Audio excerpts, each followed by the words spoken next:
Después de la era de los hermanos Castro en la conducción de Cuba, ¿hacia dónde se dirige el país caribeño y de qué depende en este momento la posibilidad de una transición de su sistema? La respuesta a esa y otras preguntas aquí en 8 en punto.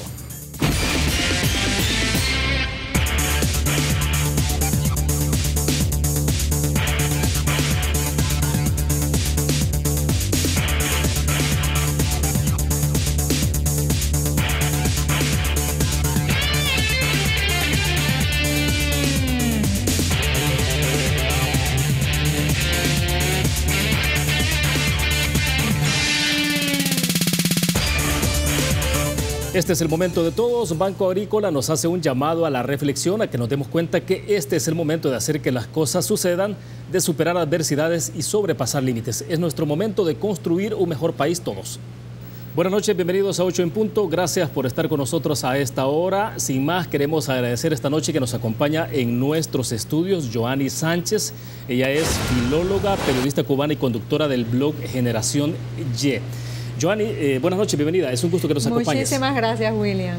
Bueno, hay un currículum mucho más extenso acerca de tu trabajo en la isla, en Cuba, pero bueno, nos quedamos únicamente con estas tres características, digamos, que hemos mencionado al principio. Joanny, gracias por acompañarnos nuevamente. A ver, me gustaría que comenzáramos hablando un poco sobre cuál es la realidad del ejercicio del periodismo en Cuba.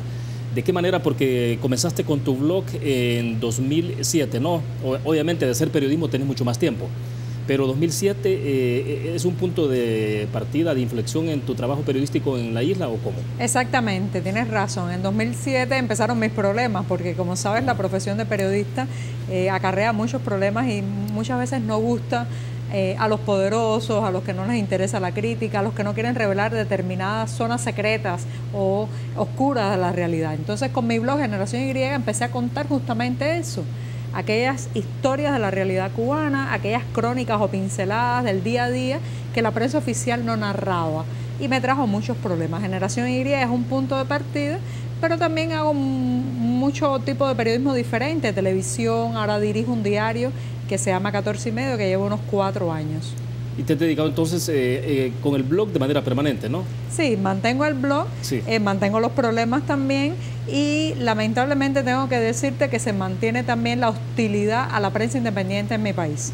Ahora bien, ¿estás trabajando como corresponsal o de qué manera con la Deutsche Welle? Sí, trabajo para la cadena alemana Deutsche Welle, hago con ellos entrevistas como presentadora fundamentalmente, pero mi gran obsesión, tengo que confesarlo, es mantener un diario digital desde el interior de Cuba, un periódico que narre la realidad de la isla desde todas las aristas: cultura, reportajes, entrevistas, economía, qué se vende en los mercados, cuáles son las preocupaciones de la gente, incluso ahora mismo qué se debate en la reforma constitucional. Ahora sí, entonces un periódico completo. Sí, lo más completo que se pueda, aunque cada día cuesta muchísimo trabajo, muchísimo esfuerzo, y terminar una jornada editorial es verdaderamente un milagro. Ahora bien, Joanny, explícanos un poco cómo es hacer periodismo, porque digamos no estamos hablando de un país en el cual se ejerce el periodismo como lo ejercemos nosotros en el caso salvadoreño, por ejemplo. O sea, ¿en qué radican las grandes diferencias? Hoy que ya conoces desde luego la realidad de otros países en el mundo. Lo principal es que en Cuba solo está permitida la prensa asociada al Partido Comunista. Hay un gran monopolio informativo bajo el control absoluto de una ideología, la ideología en el poder, y toda prensa independiente, sea del color que sea del tema que sea, pues está ilegalizada. Eso nos dificulta porque nos pone en riesgo, hace que nuestros corresponsales y periodistas no puedan acceder a muchas conferencias de prensa, a que las instituciones no nos respondan, a que no tengamos acceso a muchas fuentes oficiales, pero sin embargo tenemos la riqueza de la realidad. Y entonces muchas veces narramos todas esas historias que encontramos en las calles, que nos cuentan las personas, que logramos verificar en una situación, para lo que no necesitamos credencial, pero que son historias mucho más poderosas. Ahora, porque uno en este país, por ejemplo, tenemos acceso a las instituciones y si no, pues tenemos un instituto de acceso a la información pública, podemos requerir acceder a documentos que antes obviamente no se tenía esa normativa, ahora se tiene una ley, o sea, tenemos ese tipo de condiciones para trabajar, ¿no? Cuando comenzaste a hacer los primeros ejercicios en el periodismo, ¿cuál era la realidad con la que te enfrentabas? Y no sé si ha ido cambiando en el tiempo, porque ahora sí tienen acceso al internet, por ejemplo. Ya nos contarás un poquito adelante cómo está eso. Ya te contaré, pero lamentablemente el secretismo y sobre todo el no acceso a los datos públicos ha sido una constante en los últimos casi 60 años en Cuba. De manera que para un ciudadano común y corriente, ni siquiera un periodista, es muy difícil saber, por ejemplo, en qué se emplean los recursos de las arcas nacionales, o saber cuánto gana un ministro. El número de empleados de una institución, por ejemplo. El número de empleados, el número de feminicidios, por ejemplo, es algo así como un secreto de Estado. La salud del presidente. Entonces, si además de eso, que normalmente es secreto hasta para los periodistas oficiales, eres parte de un medio independiente, las posibilidades de acceder a esas informaciones son casi nulas. En este momento, ¿cuántos medios independientes hay? Si los hay, además de los que tú diriges. Sí, lo bueno de eso es que son tantos que yo te diría más de una decena y quedaría corta, ¿no? En realidad hay una explosión de medios independientes gracias a las nuevas tecnologías, a la posibilidad de ubicar un diario, una revista en un servidor en otro país, pero verla dentro de la isla, ha evitado que el gobierno pueda censurarlos completamente. Entonces ha habido una explosión de medios de todo tipo, sobre béisbol, sobre cotidianidad, sobre política, diplomacia y diarios como el nuestro. Pero en el tema, por ejemplo, del acceso al Internet, cualquiera podría suponer entonces, bueno, pero también entonces es una facilidad que ha dado el gobierno en la medida en que se está abriendo. ¿Cómo se explica entonces el uso del Internet o la presencia de Internet entonces en la isla? Yo describo la isla donde vivo como la isla de los desconectados y no es una exageración. Solamente desde el año 2015 el gobierno ha instalado zonas wifi, algunas decenas o centenares de zonas wifi a lo largo de toda la isla, pero tienen dos problemas graves. Uno es que el precio es de $1 la hora en un país que el salario promedio mensual no supera los $35. Por tanto, gastar esa cantidad en una hora de navegación es algo bastante inaccesible para la mayoría de los cubanos. O sea, eso ya le pone una limitante. Claro, y otro problema es que en una zona wifi es muy difícil desarrollar una labor profesional, porque son parques, calles, avenidas, donde la mayoría de las veces los internautas están parados, sentados en un banco, bajo la precariedad de la lluvia, el sol, los posibles robos de los dispositivos. Entonces sirve muy bien para chatear con la familia emigrada, para buscar una beca, para leer una noticia en un chat, pero no para hacer periodismo. Ahora bien, ¿cómo respondes al hecho de que, bueno, de manera permanente se te está señalando desde la prensa oficial, desde el mismo gobierno cubano como cibermercenaria, ¿no? Sí. Y todo el tema del financiamiento, de que recibe financiamiento incluso de la CIA. Bueno, ha habido una cantidad de señalamientos ya. Sí, he tenido que experimentar en carne propia todo tipo de insultos. Yo creo que estos 11 años ya, desde que abrí mi blog Generación Y y ahora con el diario digital 14 y medio, he recibido una andanada de ataques, críticas. Por un lado, creo que eso me ha ayudado a fortalecer mi idea de qué quiero hacer en Cuba, ¿no? También experimentar lo que han vivido otros que vinieron antes que yo, que sufrieron lo mismo, pero no tenían tanta visibilidad y tanta protección que me dan las redes sociales. ¿Y estos otros se quedaron en el camino o qué pasó? Algunos fueron apresados, otros fueron obligados a emigrar y algunos pues sencillamente también fueron destruidos psicológicamente por las presiones. Ahora, en cuanto al financiamiento, cuando fundamos 14 y medio dijimos, hay dos cosas que queremos hacer sí o sí. Uno, periodismo de calidad, de investigación, de análisis, de buscar las fuentes y los datos. Otro, ser independientes económicamente. Rechazar cualquier tipo de ayuda que provenga de gobiernos, partidos en el poder, grupos asociados de ideologías. Creamos un modelo de negocios que no es todo lo ideal, porque como sabes, William, el periodismo no se gana la vida en ninguna parte del mundo. Pero ¿qué hacemos? Los propios lectores tienen un programa de membresía a través del cual nos apoyan, tenemos un poco de publicidad, vendemos contenido a medios que les interesa tener noticias sobre Cuba y cada uno de los reporteros trabaja además en otros medios. Por ejemplo, yo trabajo en la Deutsche Welle, en el periódico español El País, trabajo como académica en varias universidades. ¿Seguís escribiendo en El País de España? Sí, tengo una columna en El País, soy académica en varias universidades, entre esos la Universidad de Miami, y bueno, pues hago frecuentes colaboraciones. Todo eso nutre las arcas comunes y ahí vamos.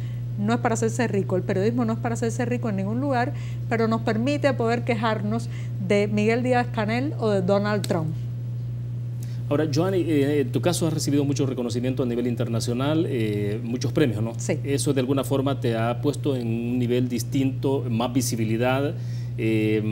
¿Qué pasa con aquellos que no tienen ese nivel como el que has alcanzado tú de renombre a nivel internacional? Bueno, primero yo creo que todo el que alcanza renombre tiene la responsabilidad de estirar ese paraguas protector para otras personas. Eso lo he tratado de hacer con el equipo de trabajo, donde hay colaboradores y corresponsales y reporteros que quizás no tienen tanta visibilidad, pero necesitan muchísima protección, y también con todo aquel periodista independiente dentro de Cuba. Para eso, por ejemplo, organizo frecuentes cursos para enseñarlos a tuitear, a usar Twitter no solamente como un difusor de noticias, sino como una red social que los protege y ayuda a advertir cuando algo pasa. También, por ejemplo, a encriptar información, salvaguardar las fuentes, todo eso. De manera que trato de compartir los milímetros del escudo con todos aquellos con los que puedo, ¿no? En este momento la población en general sí tiene más acceso a las nuevas tecnologías, sobre todo al Internet. Ya hablabas un poco de la limitante económica, ¿no? Sí. Pero si se supera, digamos, un poco la posibilidad económica, ¿sí se tiene acceso? Si se compara con hace 10 años, sin lugar a dudas ha habido un cambio. Por ejemplo, ahora mismo hay más de 5 millones de líneas de telefonía móvil activas. Todavía no tenemos acceso a Internet desde los móviles. El monopolio estatal de telecomunicaciones, que se llama ETEXA, que es un brazo tecnológico del gobierno y también de la policía política, ha anunciado que antes de fin de año llegará finalmente la navegación a los móviles. Pero la mayoría de las personas tiene que apelar a las zonas wifi que te contaba hace un rato, o simplemente pues a seguir usando lo que llamamos las señales de humo, las llamadas telefónicas, el transmitir datos o contenido a través de memorias USB, etcétera. Ahora, en este momento, por ejemplo, con el tema de la censura, entonces, ¿cómo se ha superado? La censura sigue, está ahí. No está escrita lo que uno debe decir o lo que no debe decir, pero hay líneas rojas claras. Por ejemplo, cualquier periodista independiente o cualquier trabajo periodístico que vaya directamente a cuestionar la viabilidad del sistema, el sistema político elegido, la ética, moral o posible corrupción de las figuras en el poder, que vaya a cuestionar las relaciones internacionales, ya eso es catalogado casi de traición. Hace unos años, cuando la Primavera Negra del 2003, muchos periodistas fueron a la cárcel por eso mismo. Ahora yo creo que el gobierno está apelando más a la represión, que no deja tantas huellas y tantos titulares en la prensa extranjera. O sea, ¿crees tú que se va sofisticando la forma? Detenciones express, confiscaciones de medios, arrestos arbitrarios que duran poco y no dejan una huella jurídica, pero están ahí. En tu caso, por ejemplo, ¿qué es lo que has enfrentado en los últimos meses o en los últimos años? En los últimos años, desde que abrí mi blog, todo tipo de cosas, arrestos, golpes, una gran satanización social, o lo que podemos llamar un fusilamiento de la reputación, 10 años en que no pude salir de mi país como castigo.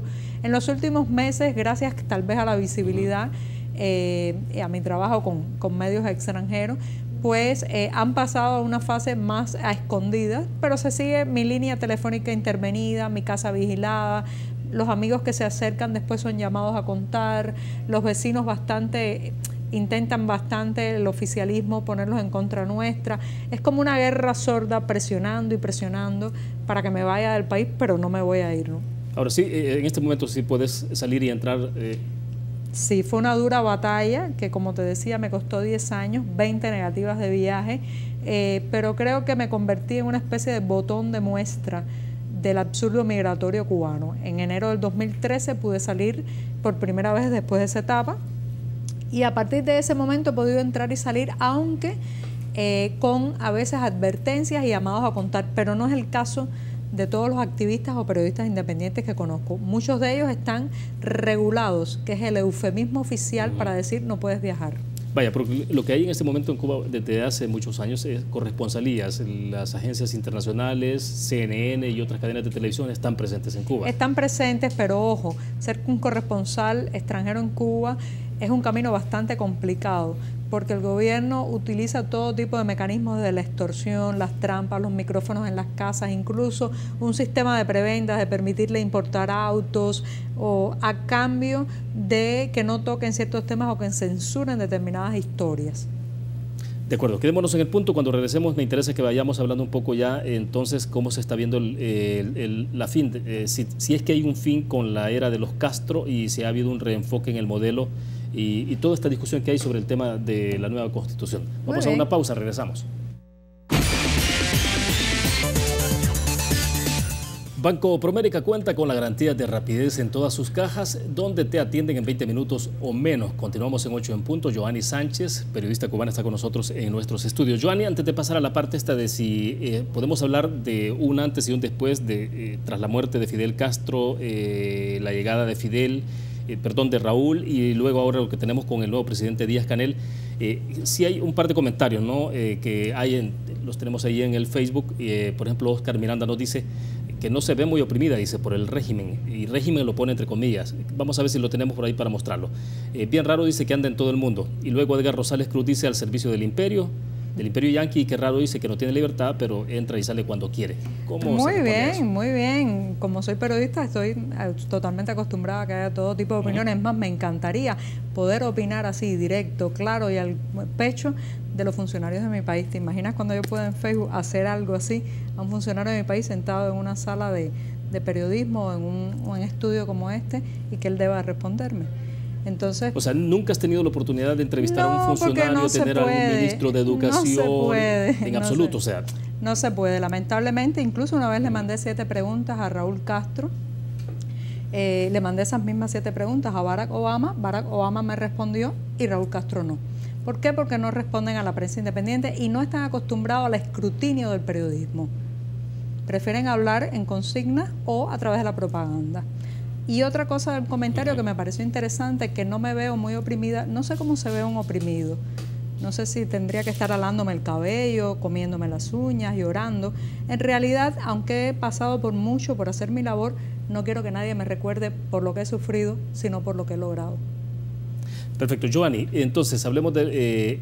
¿concluyó la era de los Castro tras la muerte de Fidel, la continuidad de Raúl? ¿Qué es lo que ha pasado después de ¿qué tendríamos? Prácticamente 2 años, ¿no?, que murió Fidel Castro. Sí, Fidel Castro murió en 2016, pero estuvo muriéndose mucho tiempo. Recuerda que fue a mediados del año 2006 cuando se supo de su enfermedad, y fue una larga agonía en que se fue apagando poco a poco y que se aprovechó políticamente muy bien para hacer esa transición sanguínea a través del árbol genealógico a su hermano Raúl.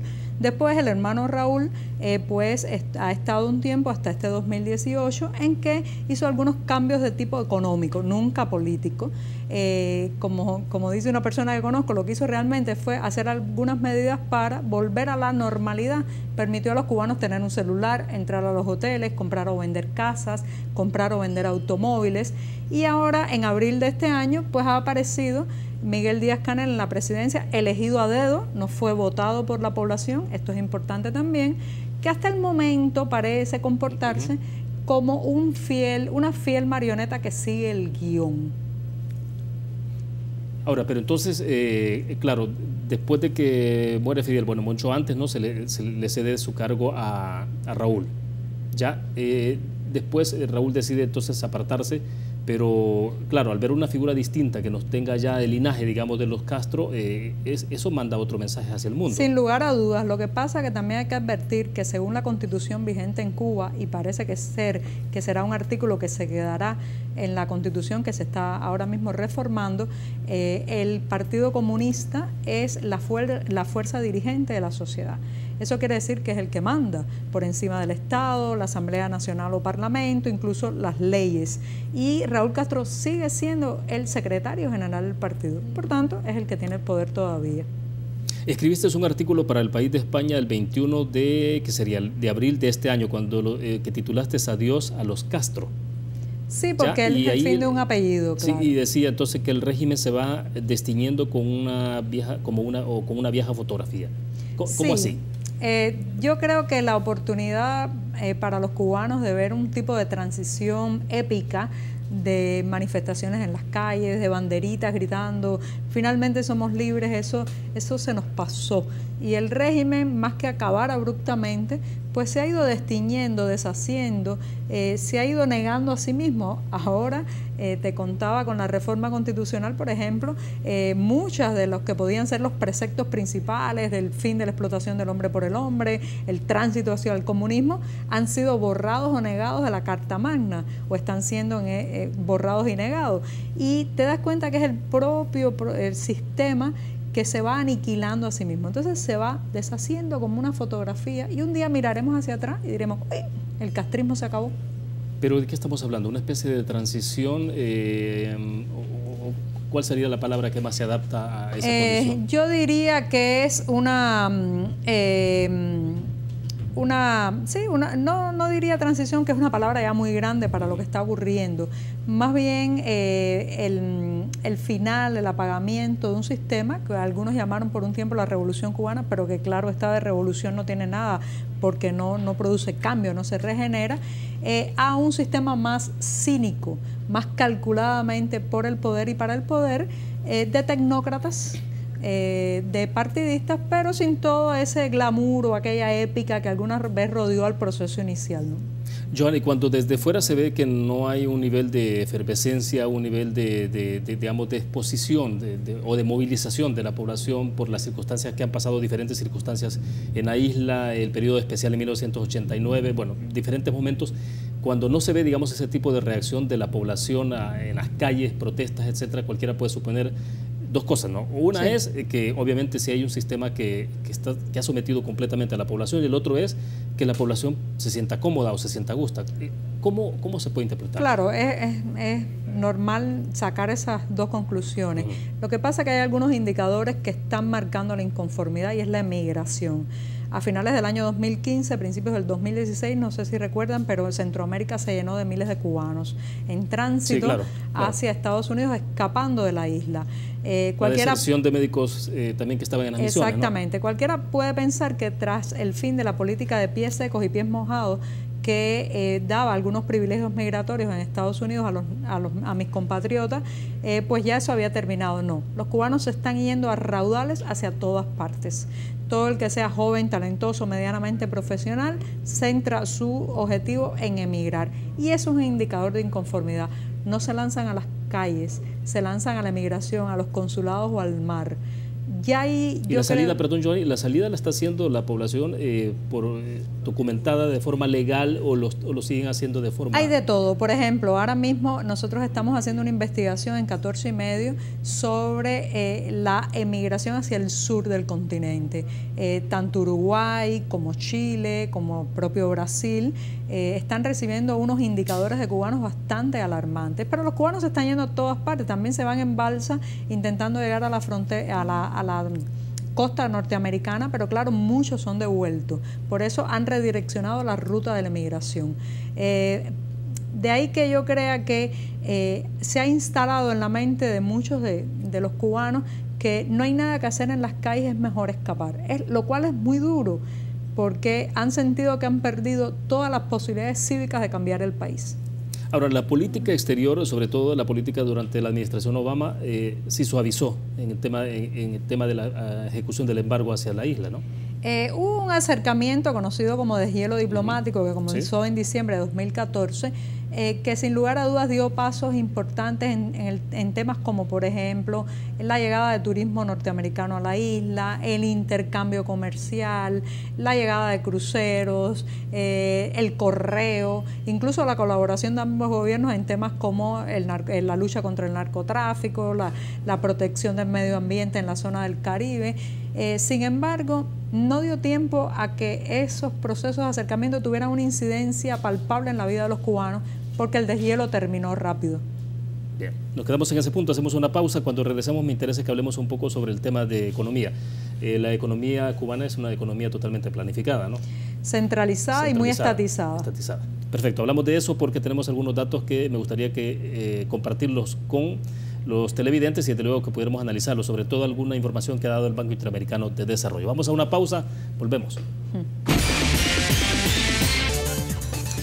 Johnny, hablemos un poco entonces sobre la situación de la economía nacional, pero también la economía familiar. ¿Cómo se sostiene a estas alturas? ¿No? Porque, claro, la argumentación que ha habido siempre alrededor de esto, de la visión más gubernamental oficial, ha sido siempre que tiene que ver con el embargo, ¿no? Y todo se atribuye justamente a la situación del embargo norteamericano. Las condiciones que se les complican para tener materias primas, para conseguir alimentos, todo lo que se quiera. Pero hasta dónde hay un peso fuerte, muy marcado por el tema del embargo y hasta dónde tiene que ver con un tema justamente de la estructura de la economía del país. William, empiezo por decir que yo soy muy crítica del embargo, porque le ha dado al gobierno cubano un gran argumento para explicar y justificar todo. desde el descalabro económico hasta la falta de libertades.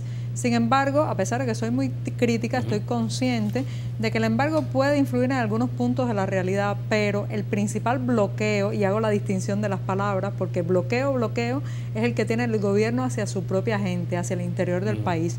Bloqueos tan absurdos como, por ejemplo, que los cubanos no podemos explotar el mar que tenemos alrededor. Somos una isla y comer pescado se complica, porque el gobierno quiere mantener como un monopolio estatal la pesca motorizada, por ejemplo, o embarcaciones más grandes. Entonces, la mayoría, te podría enumerar muchísimas más prohibiciones absurdas de ese tipo, pero todo eso, esas restricciones a la producción, a que los cubanos inviertan en su propio país, a que sean empresarios, a que puedan tener una cadena de negocios, lo que ha traído como consecuencia es un empobrecimiento de la sociedad y continuos desabastecimientos. Ahora mismo pues hay una caída en el poder adquisitivo, no solamente porque los productos cada vez cuestan más, sino porque es difícil encontrarlos. En Cuba es uno de esos países que puedes salir a la calle con dinero y regresar a la casa con el dinero y no poder comprar.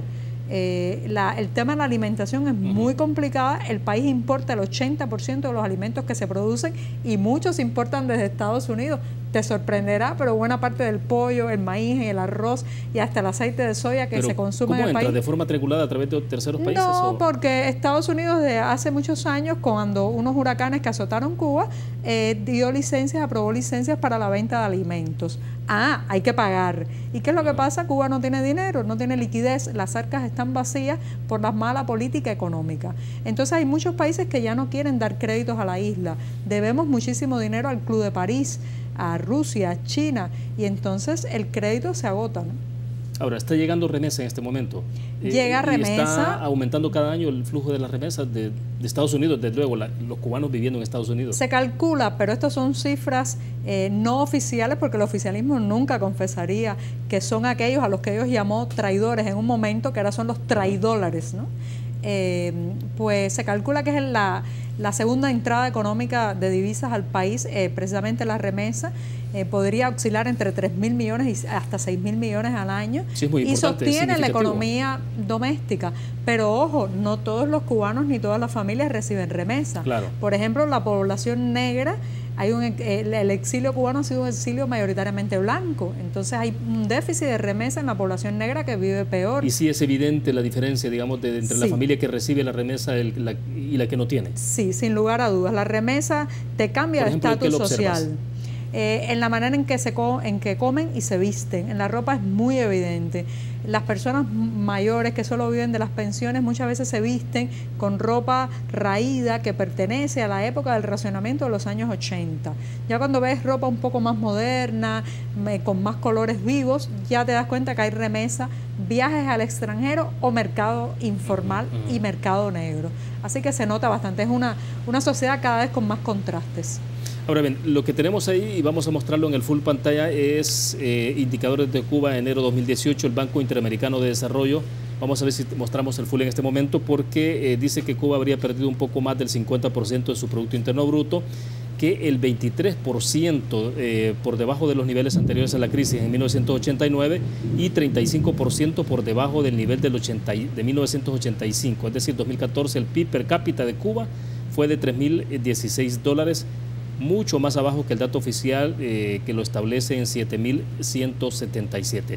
Claro, aquí hay cifras del Banco Interamericano de Desarrollo que son justamente las que estamos proyectando, Joanny.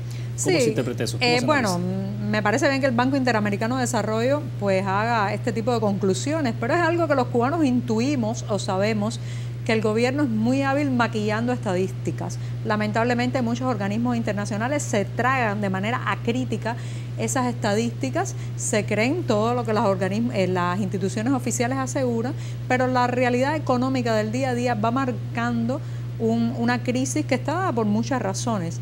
Uno, la inversión extranjera no acaba de despegar porque no hay garantías, no hay confianza, hay dualidad monetaria, a los inversionistas no les gusta. Segundo... Perdón, la inversión extranjera fundamentalmente en la parte de turismo... En todos los sentidos. Por ejemplo, está la obra faraónica del puerto de Mariel, que se suponía que ya estuviera dando grandes dividendos, construido, por cierto, por la corrupta constructora Odebrecht con dinero del banco brasileño. pero no acaba de convertirse en una locomotora económica del país. Realmente está bastante estancado. Pero bueno, también otra señal, otro motivo para estas señales económicas es que se ha cortado muchísimo el subsidio venezolano.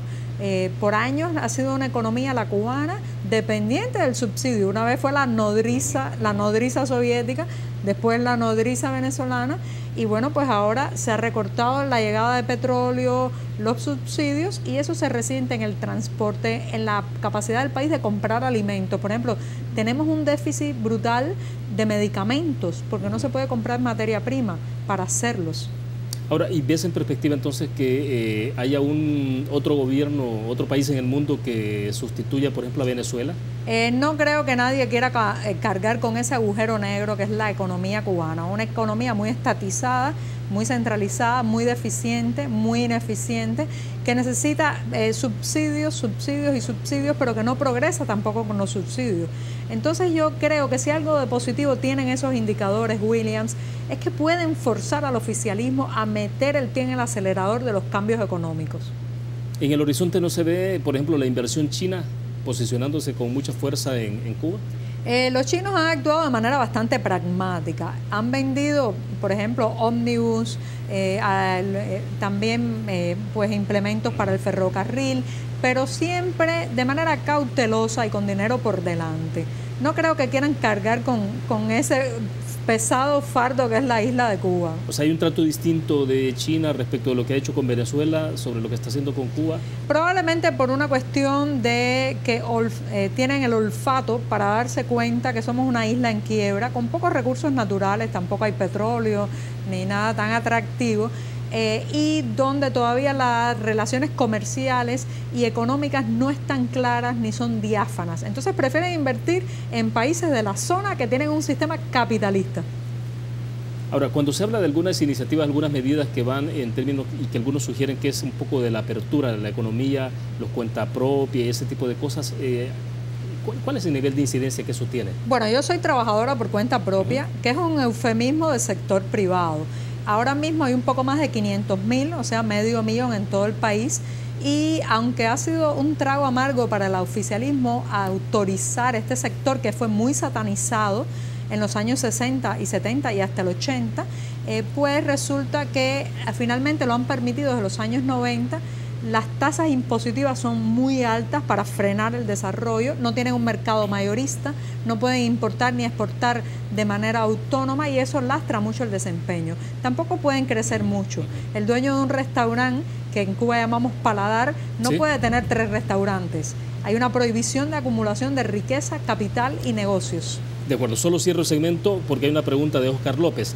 Él dice, ¿cuánto tiempo de vida le queda al régimen comunista de Cuba? Es lo que tenemos ahí proyectado en el full pantalla. Bueno, ojalá yo fuera Nostradamus, pero creo que los indicadores económicos sobre todo están marcando una apertura, no en lo político, no quieren hacerlo en lo político, pero sí tendrán que profundizar algunas medidas en lo económico.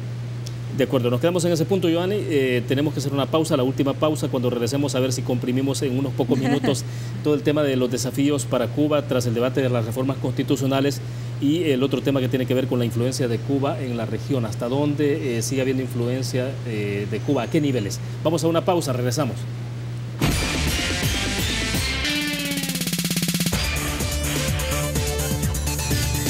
Bien, tenemos 2 temas planteados para los últimos minutos, los desafíos en Cuba tras el debate de las reformas constitucionales y la influencia de Cuba en la región. Y a propósito de este último tema, Joanny, Ernesto Araniva pregunta, dice, si crees tú que Cuba ha exportado a países centroamericanos un modelo de gobierno totalitario para implementar dictaduras como la cubana. Durante décadas lo intentó, incluso con los recursos de la Unión Soviética, fomentó guerrillas, alimentó determinadas tendencias, apuntaló gobiernos. Ahora yo creo que le falta un poco de recursos y de prestigio.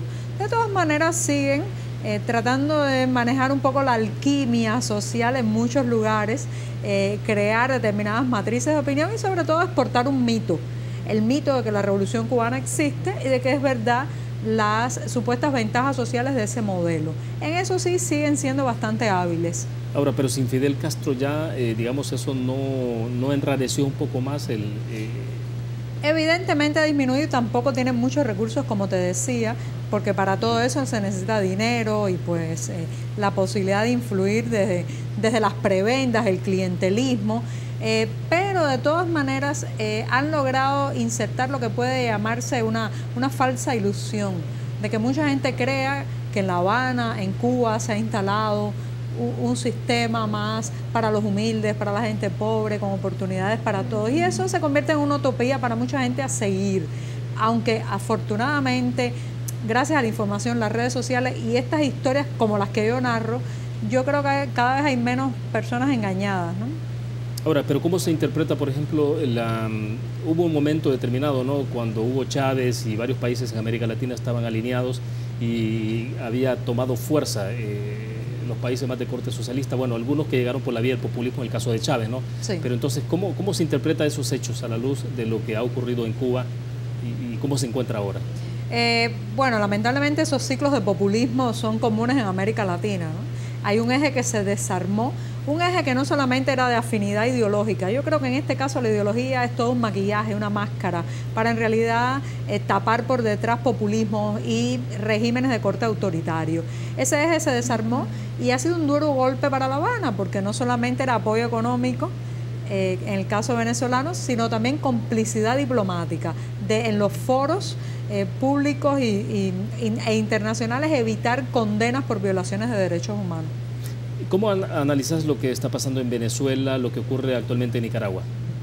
Es terrible porque el sistema de mi país, el régimen de mi país no solo destruyó económicamente y cívicamente un país, sino que exportó un modelo fallido y ha logrado destruir otros.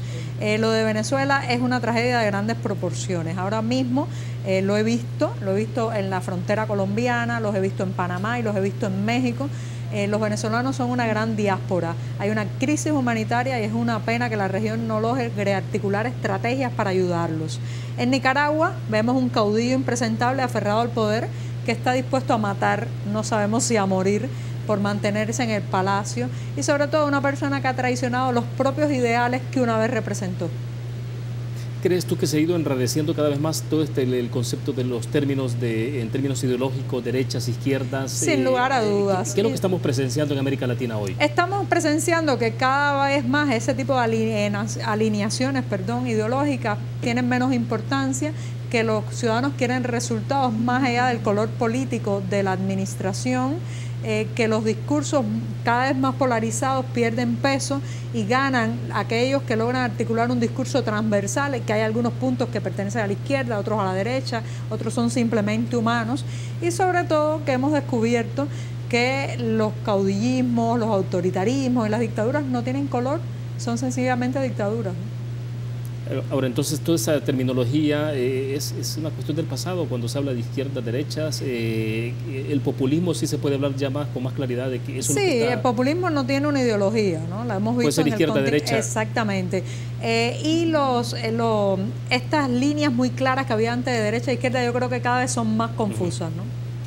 Ahora bien, cuando uno observa, por ejemplo, el Latino Barómetro, en las encuestas que se hacen siempre sobre América Latina, el compromiso, la convicción que tiene la ciudadanía, la población sobre el ejercicio de la democracia también está disminuyendo en muchos países. Y en nuestro país, por ejemplo, no es la excepción. Estamos arriba de la media, pero no es la excepción. Cada vez más estamos viendo una disminución justamente en eso, en el compromiso, pero en la convicción que la gente tiene sobre el ejercicio democrático. Sin lugar a dudas, democracias imperfectas traen muchas insatisfacciones, son las que tenemos. No conozco ningún otro sistema mejor, el que he vivido en carne propia, que es el autoritarismo, el totalitarismo, la centralización de las decisiones, ese paternalismo en que el Estado, el gobierno y el partido en el poder lo decide todo, de qué come un ciudadano hasta cómo aprende a leer sus primeras letras. Ese puede ser más cómodo en el sentido que el ciudadano se deja ir y pone las responsabilidades en el poder, pero al final termina secuestrando todas las libertades. Así que, a pesar de su imperfección, me sigo quedando con las democracias. Ahora, ¿pero qué es lo que blinda a un país, a una sociedad, a no caer en las tentaciones del populismo o de otro tipo de sistemas? La fortaleza de la sociedad civil.